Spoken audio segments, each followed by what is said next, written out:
বিদ্যুৎ নাই, তার ঘরে বিদ্যুৎ পৌঁছায় দিবে, নিরাপত্তার ব্যবস্থা করে দিবে।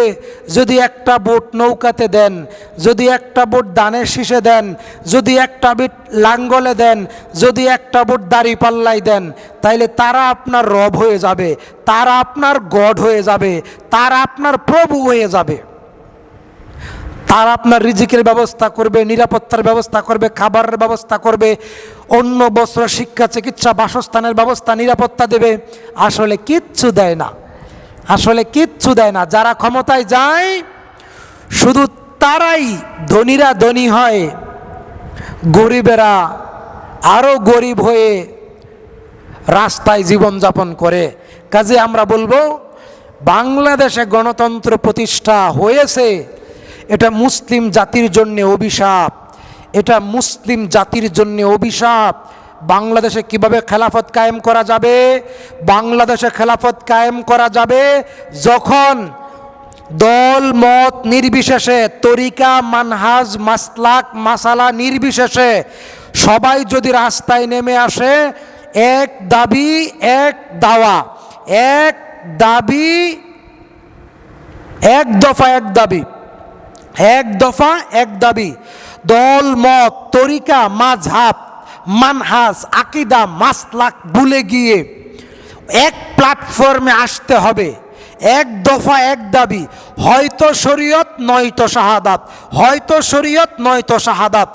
বাংলাদেশের 4 লক্ষ মসজিদের 4 লক্ষ ইমাম এবং মুয়াজ্জিন এবং লক্ষ লক্ষ কমিটির লোক, সেক্রেটারি, ইমাম, মুসল্লি এবং কমিটির সদস্যরা, হাজারে হাজারে মাদ্রাসা, হাজার হাজার মাদ্রাসার ছাত্র, শিক্ষক, কমিটি, পরেশগার, ইমামদার, মুসল্লি, তরুণ তরুণী, শিক্ষিত, বুদ্ধিজীবী, শিক্ষার্থী, ছাত্র, যারা এক আল্লাহকে বিশ্বাস করে, যারা এক নবীকে ভালোবাসে, যারা কোরআনকে ভালোবাসে, যারা বাইতুল্লাহকে ভালোবাসে, যারা মদিনাকে ভালোবাসে, যারা জান্নাতকে বিশ্বাস করে, যারা জাহান্নামকে বিশ্বাস করে, এক দফা এক দাবি যতক্ষণ আদায় না হবে ঢাকা অবরুদ্ধ করে ফেলবো, ঢাকা অবরুদ্ধ করে ফেলবো, রাজপথ দখল করব, রাজপথ বন্ধ করব, মিছিল করব, আন্দোলন করব, মিটিং করব, কিন্তু কারো জানমালে আক্রমণ করব না,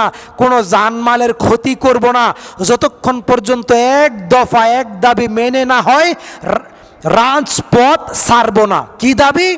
হয়তো শরীয়ত নয়তো শাহাদাত।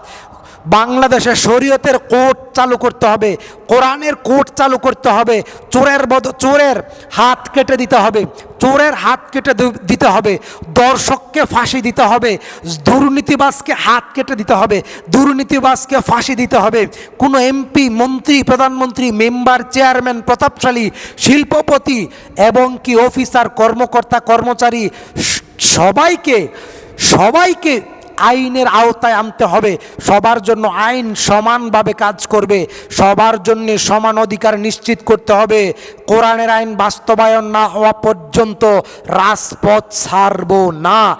এই দাবি, এই দাওয়া নিয়ে যদি রাজপথ দখল করতে পারেন, ইনশাআল্লাহ 7 দিনের আলটিমেটাম, 7 দিনের ভিতরে দিন কায়েম হবে, কোরআনের আইন প্রতিষ্ঠা হবে, কোরআনের শরিয়া কোর্ট চালু হবে।